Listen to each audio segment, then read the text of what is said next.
Welcome back to day 2 of Sustainable Destination Forum.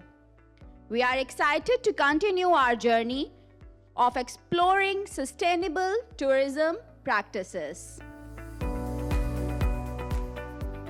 So today's our first session of the day, Heritage Revived, Building Tourism through Preservation and Innovation, will highlight the importance of cultural heritage in sustainable tourism.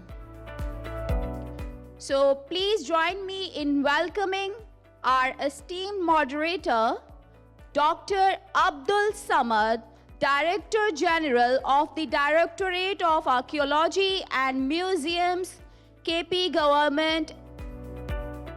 Welcome. And our esteemed panelists, Dr. Christina, Culture and Heritage Expert at UNESCO,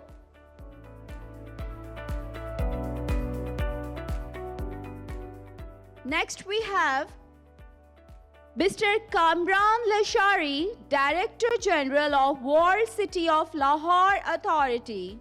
Next, Midhat Shehzad, Additional Chief Secretary of Azad Jammu and Kashmir. Dr. Asma Ibrahim, Founding Director of Museum, Archives and Art Gallery at the State Bank of Pakistan. So I am announcing one of distinguished panelists, Mr. Kamran Lashari, Director General of World City of Lahore Authority. Please join us on stage. Thank you, everyone. So let's begin today's first session, session 4. Thank you. First of all, I'm very much excited to moderate this session. Coming directly to the questions, I would request Kamran Lashari sir, because I know he has a very different opinion about the conservation, heritage conservation and tourism. And so I will start my first question asking him, sir, you know this tourism, conservation, heritage conservation and tourism, two are different things, but at the same time, very much correlated and important. I would like to know your opinion, how to bring balance between that heritage conservation, that we do not lose the authenticity of the site, but at the same time we need tourism for promotion and for revenue generation purposes. So this is a very burning debate nationally and internationally. So I think you are the best person to elaborate this one. Thank you, Sarmad, for very kind words. And responding to this question, whatever little experience I hold, I'll talk it from that point of view. I am not a specialist. I do not have a great hold on academics. But what I see is that there's a great relationship. They are not two different things. One is the heritage conservation, and the other is the tourism. Particularly when it comes, now there are two kinds of, I like to divide this into two. One is heritage of buildings, of sites and spaces. The other is heritage places like Murray or some lake or some areas. There's a different treatment. As far as buildings are concerned, my observation is, because I've dealt mainly with the monuments in Lahore and the bazaars. The bazaars are already very overcrowded. That's a different ball game. But talking about, let's say, Lahore Fort, Shalimar, Jahangir Ka Maqbara, etc., I find that our managers of the sites have been keeping it very close to their chest and gone for overkill. That is, trying not to open up these spaces and keeping them as tight-fisted and hidden and shut away as possible. This is an approach where I have a direct conflict with such a mindset. I believe in, if there are two words I can use, one is shut down, the band management, and the other is openness, that is reaching out to the people. Unless you connect buildings with the people, I think buildings are of no use. So first of all, what is more primary? I know that the heritage conservation, the authenticity of the building, the originality, the upkeep, that's very important. But then unless you make people come there, visit, experience it, it's of no big consequence. Yes, there are always do's and don'ts. There are always limits, and there's always balance in life, no matter what you do, except when you fall in love with, now that time is also gone, but otherwise you always stay and create some kind of a balance. So for instance, if I give you example of Lahore Fort, half the fort was, and still, despite that it is with me for the last now some years, is not exposed to the people. People did not know that there were certain spaces in the Lahore Fort like Shahi Bawarchi Khana, like the British bunkers, or there's a summer palace. There are basements in the Lahore Fort which are shut down for more than 100 years. Then Arazga, then Khadak Singh Ki Haveli, etc., etc. Now, what is this approach? You can bring in, which the predecessors did that, a full abadi, a small little, what shall I say, township of their clerks and their staff. A staff colony existed there. If that is friendly to the heritage, and bringing in people to experience these places is unfriendly, then I do not understand that approach. So the Lahore Fort was always shut down by the sunset. There was no concept of opening up the fort for the evenings. Today you go there, you see the whole area lit up, the whole complex, fort, and Badshai Masjid and Hazuri Bagh, vagara, vagara. And we have night tourism going on. On the weekends, we charge 2,000 rupees per person for 2.5 hours, conducted tour with the performances there. And it's the most sought after tour in Pakistan, I can say. So that's by opening up.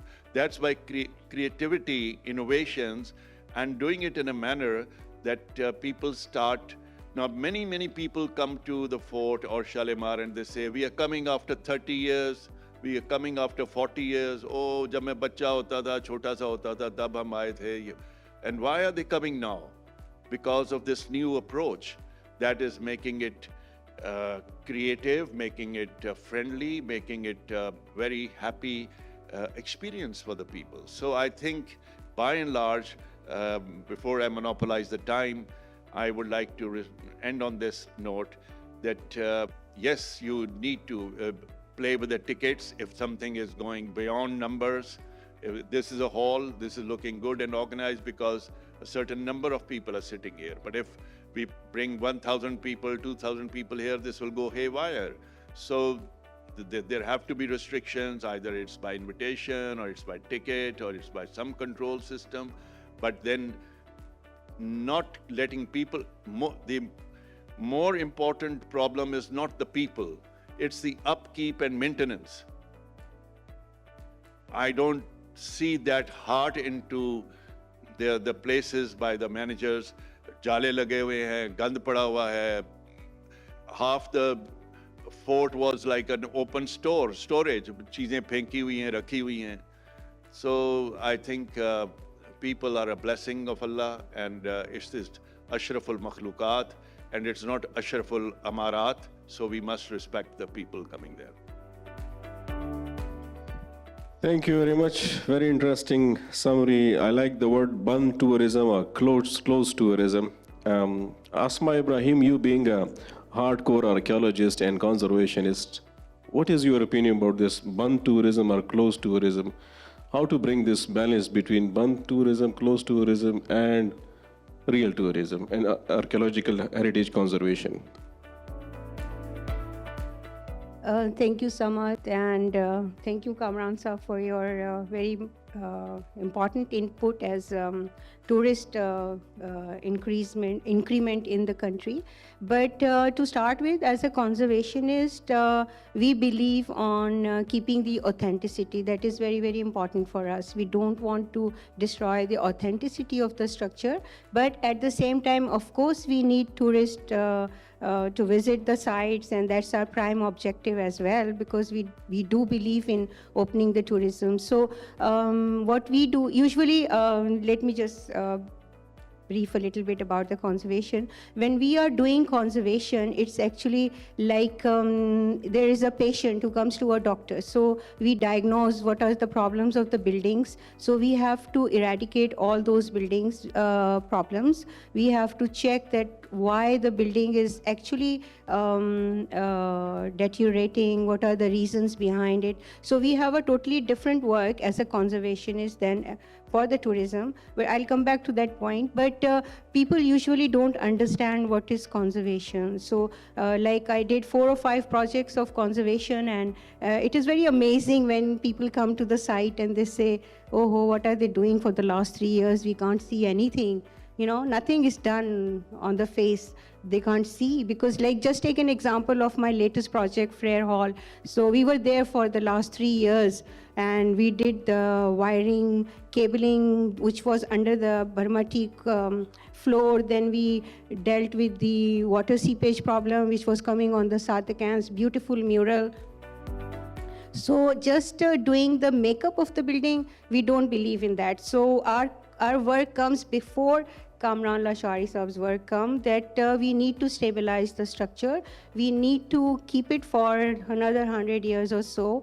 So, the mayor wouldn't understand our work, and we had complaints all the time from him that what are they doing? We can't see on the ground what is happening. So we did the staircase. There were 2 beautiful staircases in the library which were closed for the last 30 years. So we reassembled all those staircases just the way they were done. There was no nail used in those staircases, and it was a very specialized job. So it was very difficult also, and we need technique and all those things. Then we did the staircase, the main staircase of the building. I mean, there were a lot of things which we had to deal with.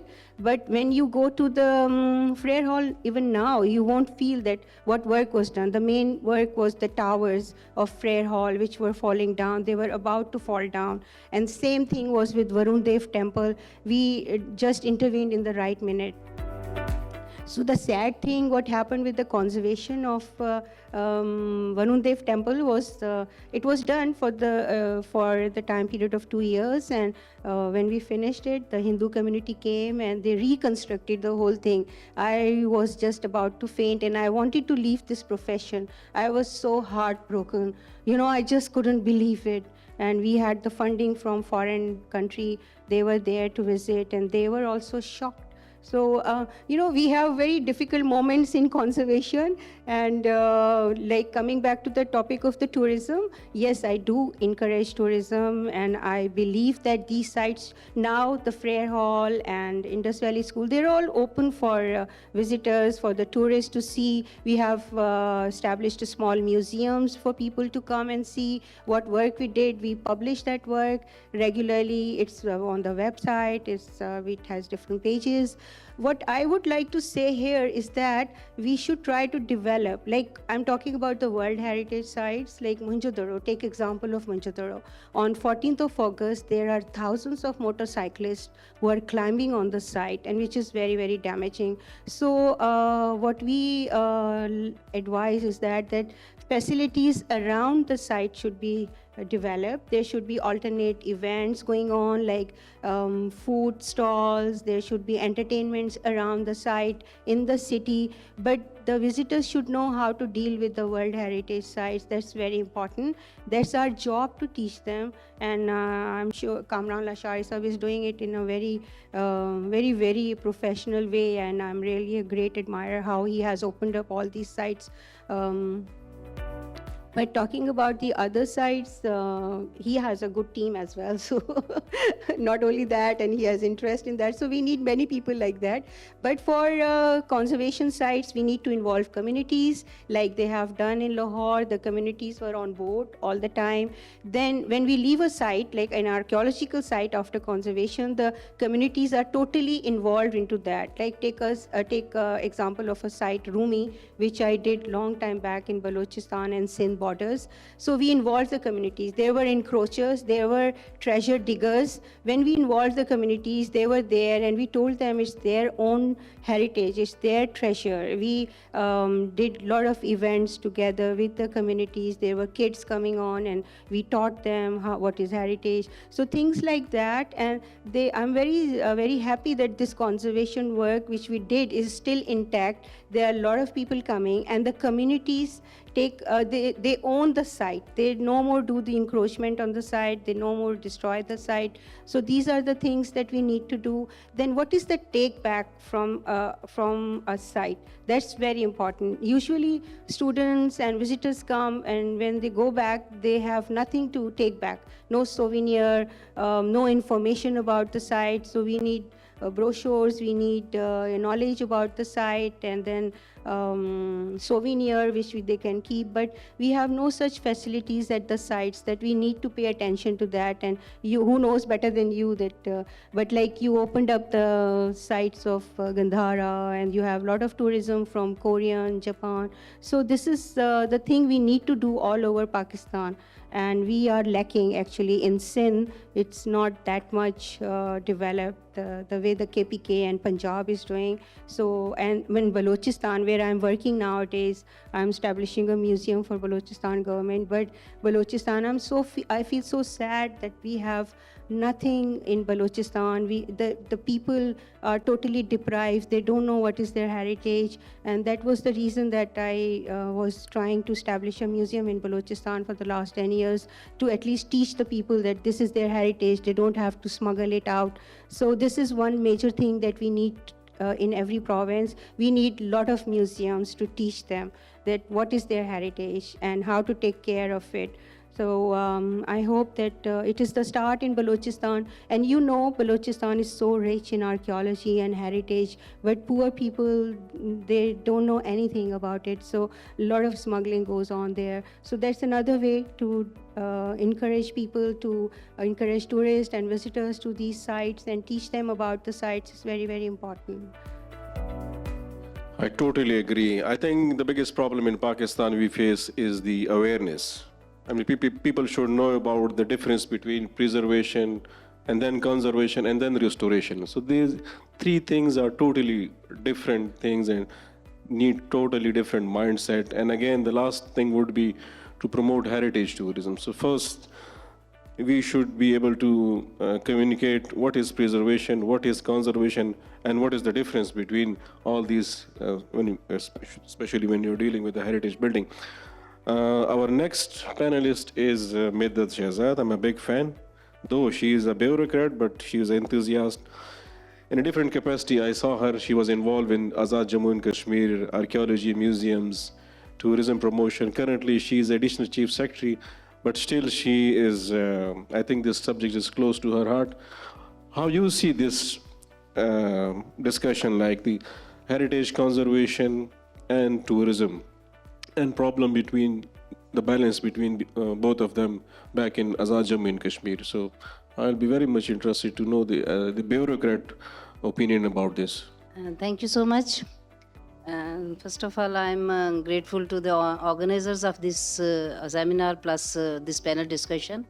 It is a very fruitful sitting right now, and we are so blessed that Kamran, Lashari sahab and Dr. Asma and Christina are also with us. And they are all our mentors in this field actually. And Kamran Lashari sahab is not only the bureaucrat, he has the baggage of bureaucracy, but he has now converted himself into a conservationist as well. Technically, he is very sound in this thing. So, welcome, sir. Actually, we all know that 41% of global tourists are visiting actual tourist heritage sites. So, it is very big number the tourists want to see what is heritage of that area which they are visiting. So we should know the importance of heritage site tourism. And then it is the linkages between past and present, and it is the actually study or knowledge for the new generation, the future generation, that how their past has been happened and what was in their past. So it is very important for the not only for tourism or recreational purposes, but it is important for as the knowledge purpose as well. So in AJK, although tourism itself is very new phenomena in AJK, because it was conflict area and it is still conflict area, so tourism was not that much flourished in that area. I think a decade back we have opened up the tourism for AJK, in AJK for the tourist. So archaeology and heritage sites and conservation and things like that are had nothing to do with the AJK bureaucracy or AJK policy decision makers. So back in 2019 or 2018 or so, we have started thinking about how to conserve our heritage sites. And first of all, we have started with the conservation of our very iconic fort in very much in the capital of Azad Kashmir, that is Red Fort in Muzaffarabad. And we thought that it should be preserved and conserved with authenticity, so that there must be balance between authenticity and commercialization. So I was Secretary Tourism at that time, and I started looking for the experts and very authentic people who can do this thing. And my eyes were fixed with the Walled City Lahore Authority, and Walled City Lahore Authority was very much with us at that time, and still they are with us, and we are about to finish this project. That is the first ever conservation project in AJK. But before that, we started sequentially. We collected different experts from Quaid-e-Azam University, Hazara University, and AJK University, experts in conservation, in history and everything, and they all gathered together and they did the mapping of different heritage sites in AJK. So we are done with the mapping in AJK twice, because that team has done this mapping with the scientific manner as well, and they have given us a lot of new PC1s to conserve different temples and gurdwaras in AJK as well. So AJK, not only the part of Kashmir, is very much rich in history. It has a lot of eras of different religions. So Hinduism, Buddhism, Jainism, Islam, everything is was there, and so that is why a lot of heritage sites relating to those eras are very much in AJK. Their remains need a lot of attention from not only the policy makers, but from the experts as well. And we are in a sequential manner doing it a lot in this field. Although we have very meager HR and experts in bureaucracy in that field, but still they are doing very well. And first our iconic project of conservation and preservation of Red Fort, not only preservation, but alongside we are planning to have some handicraft bazaars or cafes, as Asma was saying, that there must be some more activities alongside the heritage site, so that heritage site can be saved from the over tourism or over community interaction. So we are planning to extend this project with the building, with the establishment of a very good cafe in the style of Kashmiri architecture and handicraft bazaar along that. And after that, we have 5 new PC1s of different conservation of different temples in Muzaffarabad. But I did totally agree with my panelist sitting beside me, that awareness with the people and about the heritage sites should be very much there, and it is very important that they should know what is the importance of this site, because at times the religious things came in, and they begin to demolish the things that, for example, if there is a Hindu temple, they want to demolish that temple, that it is not good for Islam. That is the very delicate thing that should be known to the common people, that it should not be demolished, because history will be deteriorated or will be demolished with the demolition of that site. And apart from that, there is an act, that is Antiquity Act. It has a lot of detailed sections in it which are to be known to the common people as well, because encroachment is very much there. At times the heritage site is encroached by the local people. For example, a temple in Muzaffarabad, it is very much attached with a local building, local house of a people, of a person, that temple is now the part of that house, and another temple is part of a hotel. So these type of encroachments are being done, but people don't know what is the legislature over there. And Antiquity Act tells that 200 feet, I think, surrounding that heritage site should not be encroached by any private person or any public person. So these type of awareness should be there, and we should do our part, that how people can be educated that these sites are very much important for them.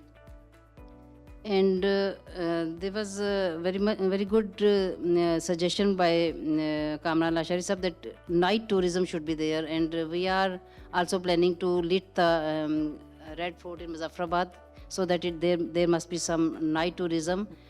And my suggestion in this regard would be that there must be some heritage fund created in the tourism department of every province, so that this fund can be added up with different sources, so that this fund can be utilized for the preservation or conservation of these sites.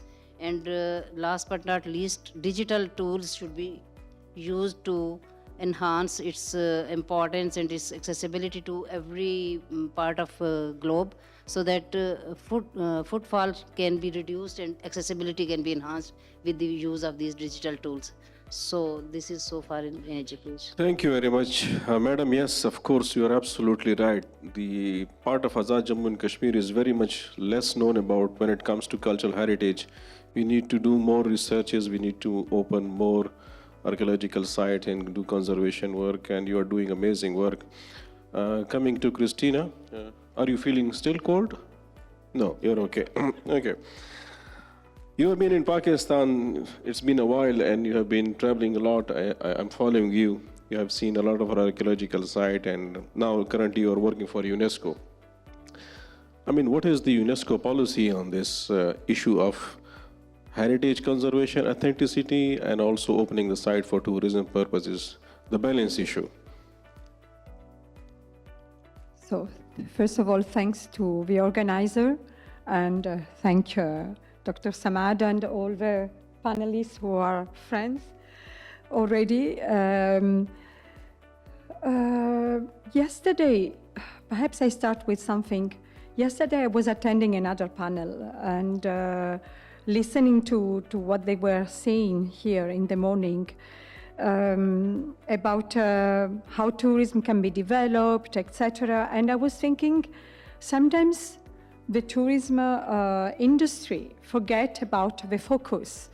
The focus is either the natural or the heritage of the cultural beauty of the country. So these are the two main, let's say, subjects around which tourism is developed. And I think we here, all in different capacities, we have a responsibility to take care of those beauty, because without this, tourism cannot be developed. So that's why we have a major responsibility towards the overall community of the country. And in particular, UNESCO, of course, we try to provide support to the different governments, federal, provincials, and even archaeological sites individually or museums, to see how to preserve and conserve heritage sites following international standards. And when I say why following international standards, it's not because international we are more clever than others, of course not. It is just because there are standards that have been discussed among many countries from all over the world, including Pakistan, where there are certain basic, let's say, standards and approaches and methodologies that have been approved as to be the good one in order to preserve accurately and well the heritage. So I think that UNESCO has developed tools on how to use the heritage in a respectful ways for the communities living around the heritage, but also respectful for the overall community and the country, in the sense that, of course, many people will be involved. The tourism industry is a very big industry. Certain countries, like my country, Italy, will live on tourism. So you can really think about having your own economy being developed more and more if tourism is really used correctly. So, for example, the role of guides. I see in this country still something that has to be worked on. The guides, the people who take care of the tourists when the tourists are coming and visiting a place. Those guides are most of the time improvised, so while they should really go through a proper training where they have been told about the place, but not only about the place they are speaking about, more about also what conservation, you were saying, the difference between preservation, conservation, restoration, etc.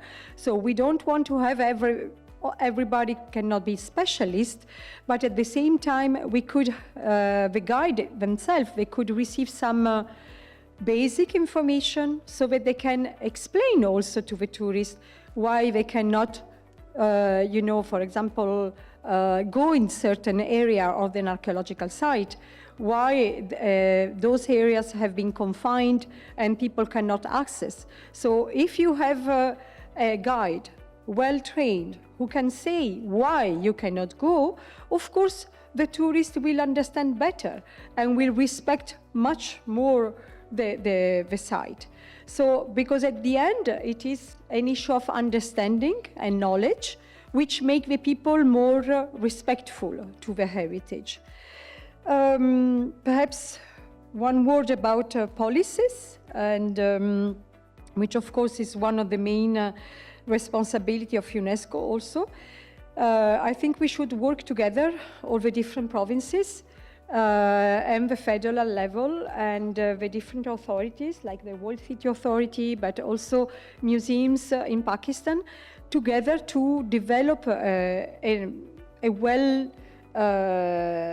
let's say, a well-sustainable policy on cultural tourism, so that we can really include all the responsibilities that each of us should have, but also to develop, let's say, to open up the role of the young people, how they can be involved, for example, in the tourism. I know that there are schools for the tourism, the hotellerie, I don't know how to say in English, there are schools, but perhaps those schools should be upgraded a little bit, because the needs are really enormous. As you know, Pakistan is a very inhabited. Many people live in Pakistan. Even the national tourism is so important.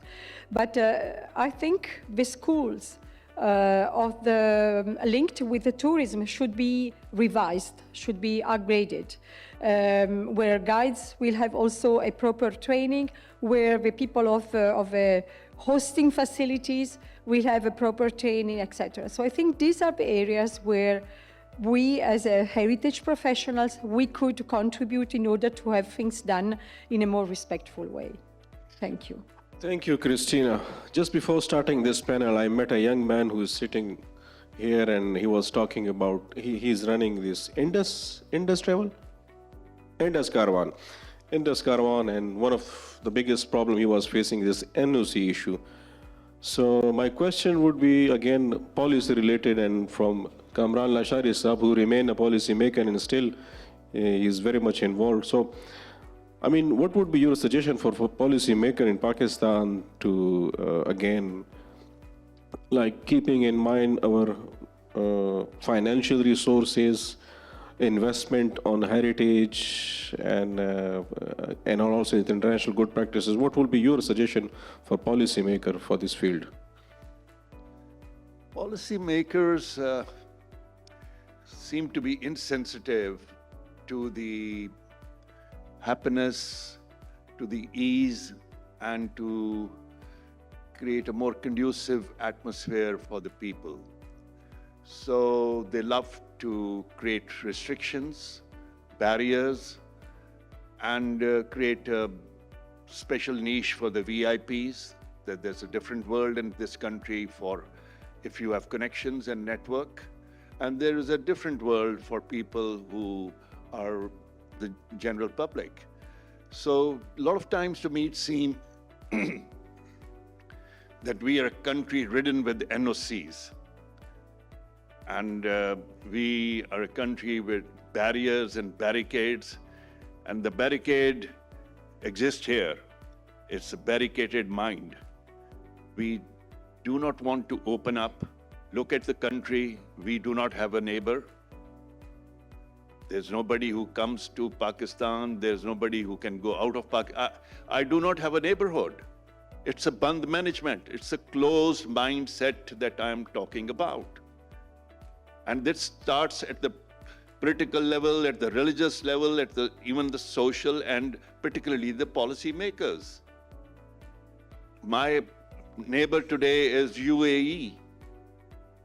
Koi agar wedding destination, some close travel is UAE, who do not speak my language, doesn't sit with me, doesn't talk to me. Then look at the number of flights that we have. The connectivity, it's again band management. Trade is shut down. There are no movies which we are exchanged with India or with adjoining countries, Iran or some. So you see, going from a bigger level to coming to our local level, we spent 19 billion rupees on Kartarpur project. Well, everybody was very jubilant, very happy. Today, if you look at the numbers, it's not the numbers of people which is causing problem. It's the policy makers and their restrictions which is causing the problem. 150 people is the average visiting that place. You go to Mohenjo-daro, you go to Harappa, Taxila, Kartarpur, or many other. Our people flock to places. Yes, they go overboard when it comes to layer tourism like at Murray or Gilgit-Baltistan. There we need to have different kind of protocols and controls. I agree with that. But generally, we are insensitive to this, how many people visit our place. We spend so much, or you go to the museums, they're generally ghost museums. For Lahore Museum, I give you the example. उसका रास्ता ही नहीं मिलता अपने अंदर कहाँ से दाखिल होना है. They're like GHQs, you know, they're so forbidding. They're not invited. कोई जैसे अभी बात की आपने आसमा, वहाँ there's not a proper cafeteria. They're not very inviting. They're not very smiling or friendly to the people. So the question is not only of the people's, behavior and vandalism or it's insensitivity of the managers and the policy makers, which is more of an important. They're ready to spend. You give them a project, they all get together, and they are very keen to spend money on the civil works, call them conservation works or whatever. But their imagination is not beyond that. There are no these soft digitization, good eatery, good souvenirs, a good smiling person to receive, to conduct. These are not part of the management or the policy makers because they are not sensitive to the general public, to their client, unless we take them as our client, as our customer. When you go to a restaurant, they say, sir, Assalamu alaikum, where would you like to get seated? Smoking, non-smoking, this, that. This doesn't happen to any of our heritage site. It's just the other way around. It's only, idhar nahi ja sakte, udhar khade ho jao, ye nahi, wo nahi, and keeping places shut away. And I can quote you many places in Lahore at least. Bradley Hall, a 1900 construction, jahan par Nehru or Gandhi वगैरह आए, shut down for the last 40 years. It's now that we have opened it up and working upon it. Ranjit Singh ki Haveli, nobody shut down. Now the work is going on. Secretary Tourism बैठे हैं पंजाब से. He's working on the mapping of, for the first time, we do not even know what our number of heritage sites. हमारी senior minister ने meeting की कि जी, what are the heritage sites in Punjab? We all looked at each other because there are many with different departments. Some are with the federal government, like Avacu Trust. I think the best assets and most neglected asset of heritage in Pakistan is with the Avacu Trust. And they also do not know what they have. They're falling apart. Is that preservation? It's sheer neglect. It's sheer insensitivity or not realizing the value of those places. And so Barkat Ali Hall in Lahore was shut down by Awqaf Department 40 years. जो दहलीज है उसकी मस्जिद वजीर खान की, वहाँ पर औकाफ ने बैठाए हुए थे लोग जिनको खरादिए और ये कहते हैं welders. In those hujras, welders were working for decades. Now we have, in partnership with the Aga Khan Trust, converted that place into small oases, and there's a crafts bazaar there in those hujras. But my point is, it's the policy makers, and it took me 5 years to convince the Awqaf department to transfer those hujras after we had got those vacated, paid off the people, and कि नहीं जी हमारे rules जो हैं वो allow नहीं करते, how will we? I said I will give you more money, twice or thrice what the welders were giving you.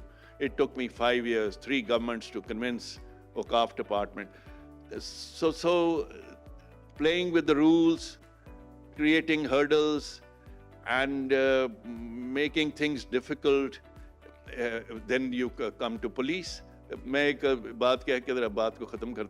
One day when Mr. Naqvi was our caretaker chief minister, you know, he was visiting Lahore Fort late in the night on the final days of his posting there. So हम बैठे हुए थे, the Maulana of Masjid, Badshah Masjid, the Deputy Commissioner Lahore, myself and some others waiting for him. So DC Lahore at that time questioned me and said, sir, when we see Africa and other places, they are infrastructure-wise not as good as us. Development-wise, we are still ahead of them. But why is it that there is so much tourism in those countries? And why is it that there's very little tourism in Pakistan? I said, you really want to know? She said, yes. I said, udhar aap nahi hai, aur udhar ye jo Maulana baithe hain, wo nahi hai. The restrictions that we create, that is the offices of the bureaucracy and the religious people, can you think that this is the culture in Africa? No, they are fun-loving people. Unless we love to have happiness, fun, gaiety, and through the people, I think tourism means nothing. Yes, I think Lashari Sahab introduced a new word for Oxford Dictionary, that is bun tourism. So, yes, I'm coming to you. So, what is your opinion? I mean, how to go from bun tourism to open tourism for policymakers, especially what your suggestion for policymaker? Because you also remain a bureaucrat. You spent like 40 years in this field, and now you're retired. But how you see things, and what will be your suggestions? Yes, I just wanted to carry on from Kamran Lashari Saab's point that about the policy.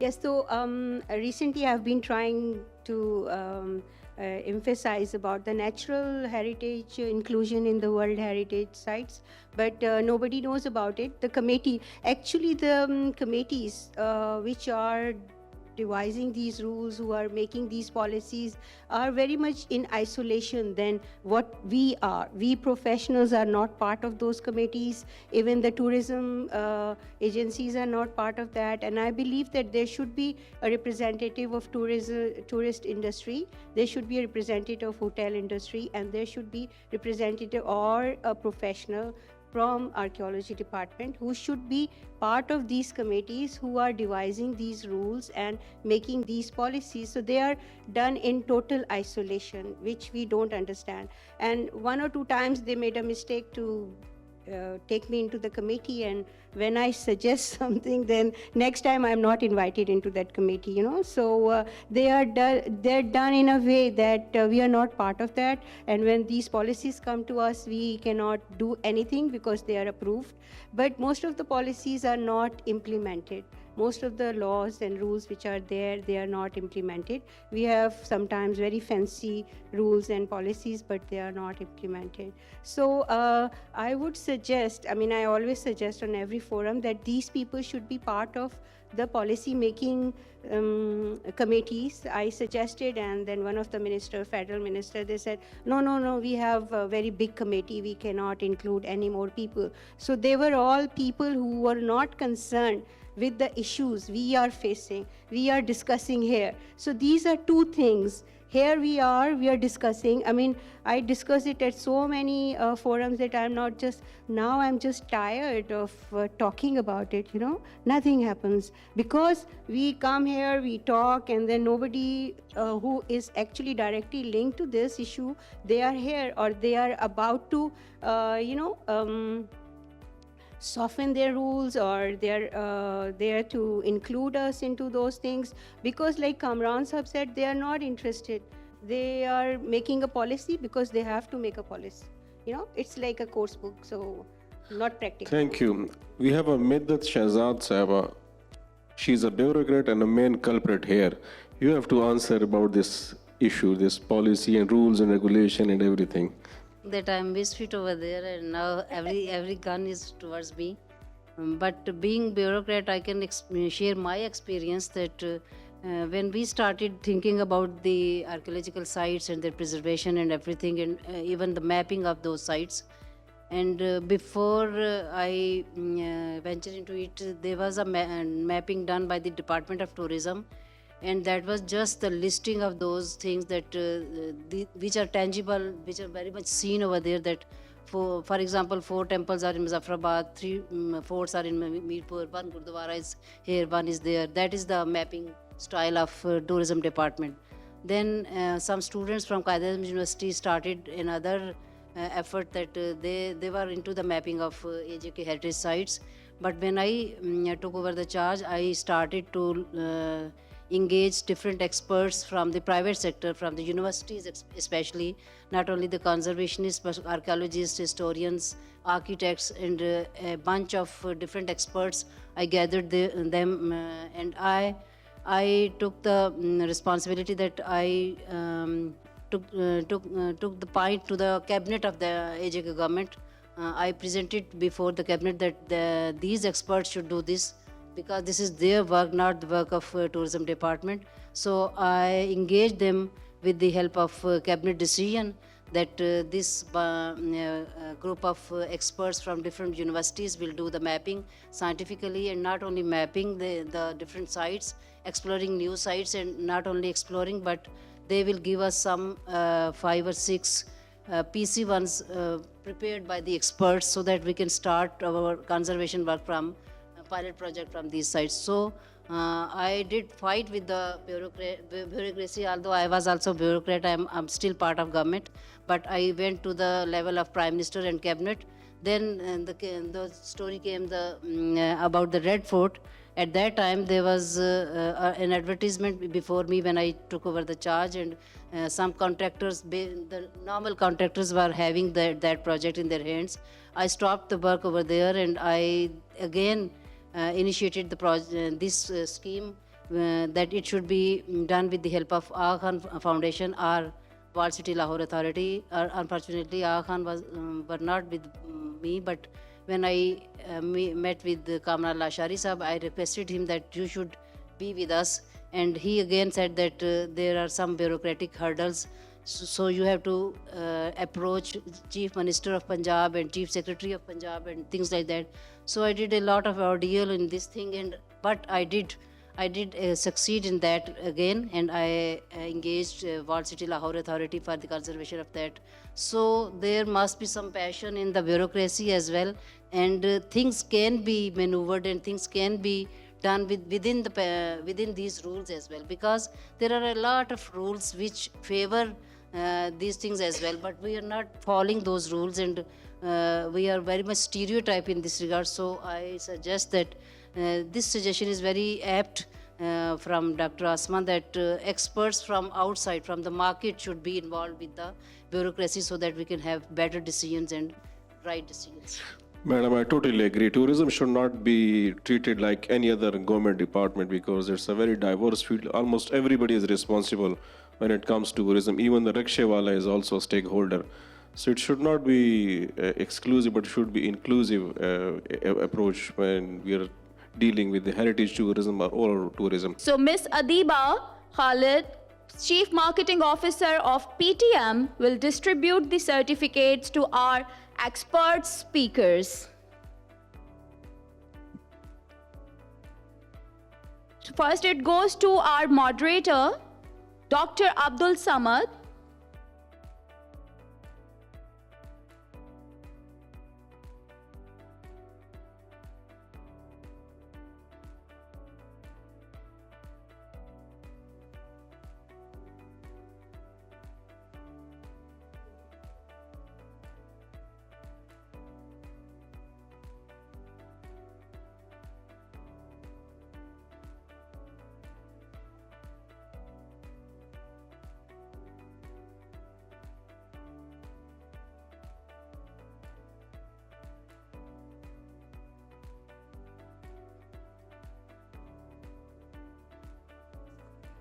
Yeah.